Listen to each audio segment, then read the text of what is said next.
Hello friends, आपने high value transaction के बारे में आपने जरूर सुना होगा। इनकम टैक्स रिटर्न की अगर बात करें, हमारी इनकम नेट इनकम अगर 2.5 लाख रुपए से ज्यादा है तो हमें इनकम टैक्स रिटर्न फाइल करना जरूरी होता। लेकिन कभी कभी सर हमारी इनकम नहीं होती है, लेकिन हम कुछ ऐसे ट्रांजेक्शन कर देते हैं जिसकी वजह से हमें इनकम टैक्स रिटर्न फाइल करना हमारे लिए कंपलसरी हो जाता है। या फिर अगर हम इनकम टैक्स रिटर्न फाइल नहीं करते हैं तो गवर्नमेंट के द्वारा या तो मैसेजेस आते हैं या फिर हमें मेल आते हैं। अब वो क्यों आते हैं वो आज हम इस वीडियो के अंदर डिटेल में कवर करने वाले हैं। सबसे पहले बात करते हैं कि sir what are high value transaction. High value transaction are transaction which involve large amount of money are reported to the income tax department by bank and other institution if this transaction cross a certified threshold limit।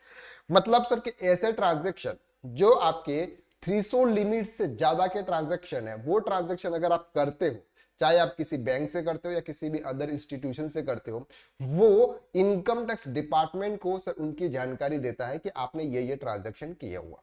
अब वो कौन कौन से transaction है वो अब हम देखते हैं। सबसे पहले बात करते हैं cash payment for purchasing bank draft, पे ऑर्डर, बैंकर चेक्स और प्रीपेड आरबीआई स्टूडेंट। सर अगर आपने कोई भी पे ऑर्डर बनाया, बैंक ड्राफ्ट बनाया, बैंकर चेक्स बनाए, उसमें अगर आपने पूरे साल के 10 लाख रुपए से ज्यादा अगर आपने कोई भी ट्रांजैक्शन किए तो उसकी जानकारी इनकम टैक्स डिपार्टमेंट को जाती है। कैश डिपॉजिटेड इन सेविंग बैंक अकाउंट, अगर आप अपने सेविंग बैंक अकाउंट्स के अंदर सालाना 10 लाख रुपीज से ज्यादा का अगर आप डिपॉजिट करते हो तो वो भी जानकारी इनकम टैक्स डिपार्टमेंट को जाती है, वो हाई वैल्यू ट्रांजैक्शन में आ जाता है। कैश डिपॉजिट और विड्रॉन फ्रॉम करंट अकाउंट्स, उसकी लिमिट है sir 50 lakh rupees. Saving bank accounts की लिमिट 10 लाख है और करंट अकाउंट्स की लिमिट 50 लाख है। और ये क्या है सर, ये कैश डिपॉजिट और विड्रॉल की बात कर रहे हैं। सेल और purchase of N immovable property, या फिर अगर आप कोई भी लैंड, बिल्डिंग या फिर कोई हाउस इस तरह का अगर सेल या परचेज दोनों करते हो और उसकी वैल्यू अगर 30 लाख रुपीज से ज्यादा है तो भी इनकम टैक्स डिपार्टमेंट को इसकी जानकारी पहुंचेगी। Investment in share, mutual fund, debentures, bond in cash, मतलब सर कि अगर आपने कैश में इन्वेस्टमेंट किया, चाहे वो शेयर किया म्यूचुअल फंड, डिबेंचर्स का किसी का भी किया, और उसकी वैल्यू अगर 10 लाख रुपीज से ज्यादा है तो आपके एआईएस रिपोर्ट के अंदर आएगी, एनुअल इंफॉर्मेशन स्टेटमेंट के अंदर आपको ये जानकारी आएगी वहां पे। Payment of credit card bill in cash, अगर आपने 1 लाख रुपए से ज्यादा क्रेडिट कार्ड का कैश में बिल पे किया तो आपको income tax return compulsory file करना है। Payment of credit card bill other than through cash, अगर आपने कैश से ज्यादा, कैश के अलावा अगर बैंक से भी अगर आपने क्रेडिट कार्ड का 10 लाख रुपीज से ज्यादा का अगर आपने पेमेंट किया तो भी आपको इनकम टैक्स रिटर्न फाइल करना है। Sale of foreign currency, credit foreign spending foreign currency through debit और credit cards, through traveller cheques और एनी अदर इंस्टॉलमेंट, उसकी वैल्यू है sir 10 lakh. Cash deposited in fix deposit, recurring deposit amount, आपने cash में FD करवाई या फिर आपने आरडी करवाई, उसमें कैश डिपॉजिट करके आपने करवाई और उसकी वैल्यू अगर 10 लाख रुपीज है तो उसकी जानकारी बैंक इनकम टैक्स डिपार्टमेंट को देगी कि आपने कैश जमा करके एक आरडी या एफडी करवाई है।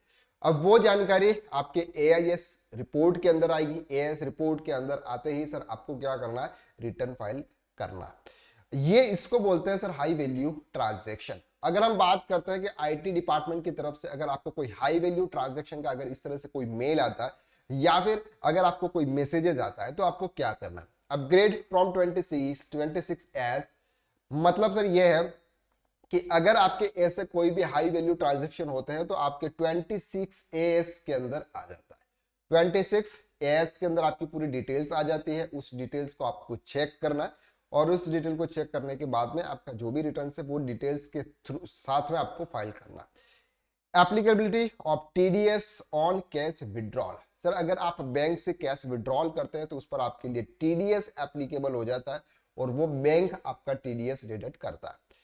अगर आप 2% on cash withdrawal for more than 1 crore during the financial year, अगर आप 1 करोड़ से ज्यादा का रुपीस का कैश विड्रॉल करते हैं तो 2% आपका टीडीएस कटेगा। If person does not file LTR for the last 3 financial year, TDS 2 will be deducted for cash withdrawal 20 lakh, उसकी वैल्यू को घटा के 20 लाख कर दी जाती है अगर आपने प्रीवियस के 3 ईयर का रिटर्न फाइल नहीं किया तो। For cash withdrawal exceeding 1 crore, TDS will be deducted as 5% और उसकी वैल्यू जो होगी वो 5%।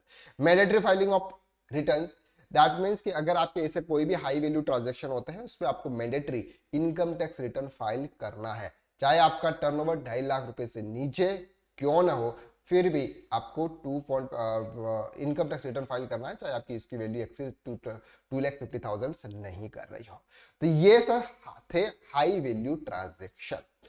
तो हाई वैल्यू ट्रांजेक्शन अगर आप ऐसे कोई भी करते हैं, अगर आपके एआईएस रिपोर्ट के अंदर आता है, एनुअल इंफॉर्मेशन स्टेटमेंट के अंदर अगर आपको ये सभी जो ट्रांजेक्शन है वो अगर आपको शो होते हैं, तो आपको सर कंपल्सरी रिटर्न फाइल करना है, चाहे आपकी इनकम 0 क्यों नहीं हो या फिर 2.5 लाख से नीचे क्यों नहीं हो। आई होप कि इस वीडियो के अंदर हमने जो कुछ भी कवर किया वो आपको क्लियर हो गया।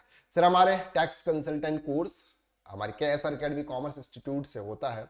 अगर आप भी टैक्स कंसल्टेंट बनना चाहते हैं, आप advance accounting, GST, income tax, TDS के अंदर एक्सपर्ट बनना चाहते हैं, तो आप हमारा कोर्स ज्वाइन कर सकते हैं। उसके लिंक आपको डिस्क्रिप्शन के अंदर शेयर की हुई है, वहां से आप हमें कांटेक्ट कर सकते हैं। तो आज के लिए बस इतना, नेक्स्ट वीडियो में फिर मुलाकात करते हैं, तब तक के लिए थैंक यू सो मच। जय श्री राम।